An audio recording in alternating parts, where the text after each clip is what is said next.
Greetings traveller, it's me, Diggy B, IRL, and this is my new video series, Game Surgery.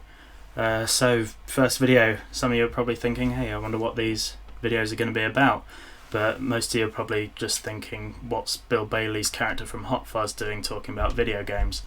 Well, those are very good questions, so let's get straight into it. I'm going to be talking about what makes a good puzzle game. Roll credits.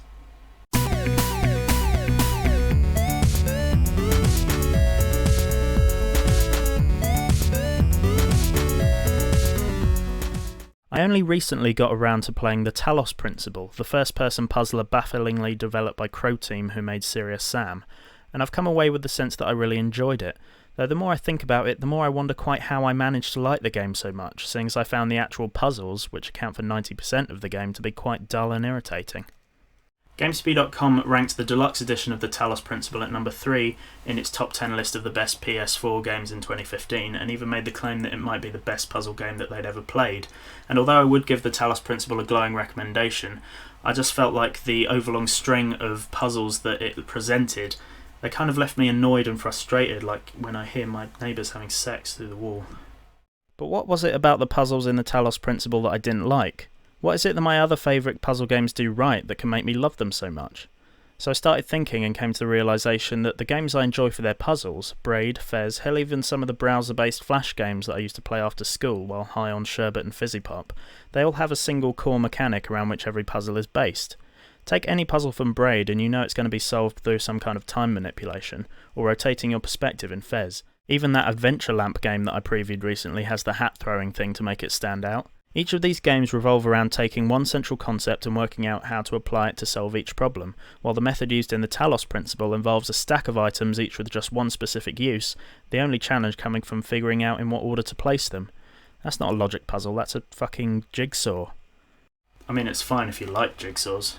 I got a jigsaw for Christmas actually, which I did recently. It's a picture of all my friends. But in thinking about this rule for a good puzzle game, I came up with quite a lot of other games that I really like, despite not being blown away by their puzzle mechanics. What was it that redeemed these games? Why do I still like Limbo, the Talos Principle, and so many others that use the cliched switches and levers type of puzzle design? Well, it's quite simple really. The answer in most cases is everything else. Puzzle gameplay is the sort that can be sidelined just as a framing device for a good story, solid atmosphere, or well-realised world.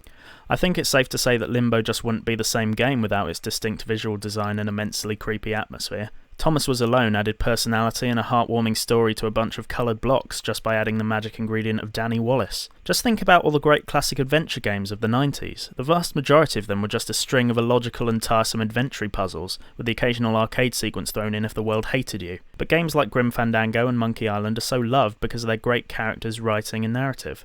Although I was disappointed by the puzzles in the Talos Principle, I would speed through them as fast as I could just to explore the amazing scenery, read expository emails and debate philosophy with the computer terminals, and that's where the game shines. It creates a beautiful world full of mystery, and the puzzles act almost like a side quest to reward you with more answers, engaging just enough to make the game more than just a walking simulator.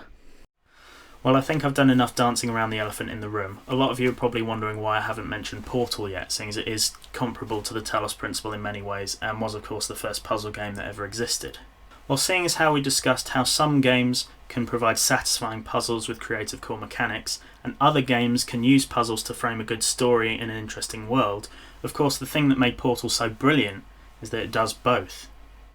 Ah yes, the Aperture Science handheld Portal device, a mechanic so ingeniously innovative yet so simple that it made you wonder why no games had ever done it before, except Narbacular Drop, but shut up, it was the same team. A concept that takes even the most overused elements of puzzle design and makes them feel new and fresh.